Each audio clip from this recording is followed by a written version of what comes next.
وعن ابن عباس رضي الله عنه أن رسول الله صلى الله عليه وسلم خرج إلى مكة في رمضان فصام حتى بلغ الكديد فأفطر الناس.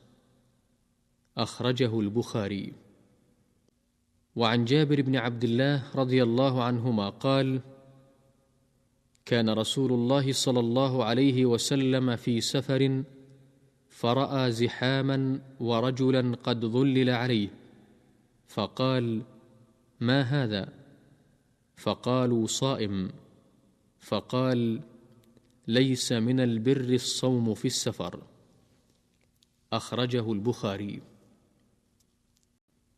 وعن أنس بن مالك رضي الله عنه قال: كنا نسافر مع النبي صلى الله عليه وسلم فلم يعب الصائم على المفطر ولا المفطر على الصائم.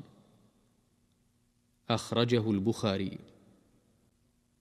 وعنه رضي الله عنه قال: كنا مع النبي صلى الله عليه وسلم أكثرنا ظلا الذي يستظل بكسائه، وأما الذين صاموا فلم يعملوا شيئا، وأما الذين أفطروا فبعثوا الركاب وامتهنوا وعالجوا. فقال النبي صلى الله عليه وسلم: ذهب المفطرون اليوم بالأجر. أخرجه البخاري.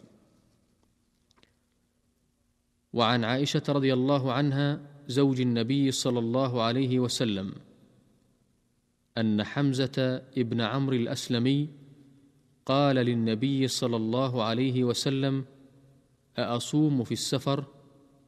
وكان كثير الصيام، فقال: إن شئت فصم وإن شئت فأفطر. أخرجه البخاري